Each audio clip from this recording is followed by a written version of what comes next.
Magandang umaga po sa ating lahat. Unang-una, nais ko pong pasalamatan ang Committee on Agriculture and Food sa pangunguna ni Chairman Mark Enverga sa pagpapatawag ng briefing na ito. Pati po ang mga kinatawan ng Department of Agriculture, DOST, DNR, DILG, DSWD, ang DOLE, ang NIA, ang DepDev, DTI, at mga taga-private sector na nandito po ngayong umaga. Itong committee hearing na ito ay napapanahon sapagkat nararanasan po natin ang matinding epekto ng El Nino sa crop production, food security, at sa ating pong ekonomiya. From 2023 to year 2024, palay productions dropped by 12% to 15%, leading to a higher rice prices and affecting millions of Filipinos. Mga kasama, hindi po nating mapipigilan ang tagtuyot o tagulan. Ngunit, kaya nating bawasan ang magiging pinsala nito kung maagap ang ating paghahanda. Ito po ang aming naging approach sa lalawigan ng Isabela. Noong July 15, nagsagawa kami ng emergency consultation kasama ang Department of Agriculture ng Region 2, ang provincial government, ang NAIA Maris, ang mga mayors, lahat ng mga city at municipal agricultural officers, at iba pang mga kinauukulang ahensya.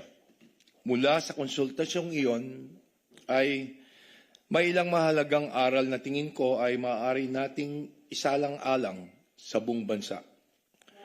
First, our response must be guided by data and accurate information. Sa aming pong lalawigan, patuloy naming minomonitor ang kalagayan ng Magat Dam na ngayon ay nasa 161 meters above sea level, much lower than the normal 190 meters above sea level. Patuloy po kami nakipag-ugnayan sa NIA Maris para sa tamang water releases at projection ng water supply. Kailangan din pong maging prioridad ang koordinasyon bago ang pamamahagi ng ayuda. At dapat po ay may nakahanda ng kagamitan bago lumala ang tagtuyot. Kailangan din pong magbigay ng kaukulang tulong para sa mga magsasaka at mga mangingisda habang naghihintay ng ulan. Mahigit 7,000 magsasaka at mangingisda ang makakatanggap ng 5,000 pesos fuel subsidy ngayong taon, bukod pa sa mahigit 400 na benepisyaryong nagpapatuloy mula nung nakaraang taon. Dapat din pong magkaroon tayo ng pangmatagalang solusyon pagdating sa El Nino. Our response should include long-term solutions on top of our immediate response efforts. Malinaw po na kailangan nating mamuhunan sa mas matitibay na irrigation systems, water-efficient technologies, community-based water management, at climate-resilient agriculture. Nabanggit din po sa konsultasyon na ang kahalagahan ng pagpapalawak ng water harvesting projects. Taong 2011 pa lamang po ay naghahanda na kami ng iba't ibang mga proposal para sa mga karagdagang multipurpose dams along Sierra Madre, pati mga irrigation components para matugunan ang mga ganitong issue dulot ng tagtuyot at ng tag-ulan.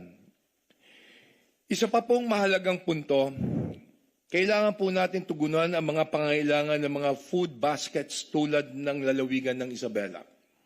It is not only vital to their local economies, but essential to safeguarding the nation's food security. Mga kasama, pinapakita po na ng aming mga hakbang sa Isabela that preparation works best when national agencies, local governments, irrigation managers, and our farmers all work together and act as one. Ang layunin po ng briefing na ito ay makabuo tayo ng isang national preparedness framework laban sa El Nino. Isang sistema ng epektibong implementable at magbibigay ng proteksyon sa ating pong mga kababayan. Mahalaga pong maging handa po tayo at wag na po nating hintayin dumating ang krisis bago umaksyon para sa kapanatagan ng bawat magsasaka, mangingisda at bawat Pilipino. Ang bawat butil ng bigas at bawat huling isda ay bunga ng pawis at sakripisyo ng ating mga magsasaka at mangingisda. Kaya't sa bawat hakbang ng ginagawa natin upang protektahan sila, protektahan din natin ang pagkain sa hapag, ang ekonomiya at ang kinabukasan ng bawat Pilipino. We look forward to your valuable insights this morning. Maraming salamat po sa inyong pagkikibahagi sa umagang ito. Mabuhay po tayong lahat.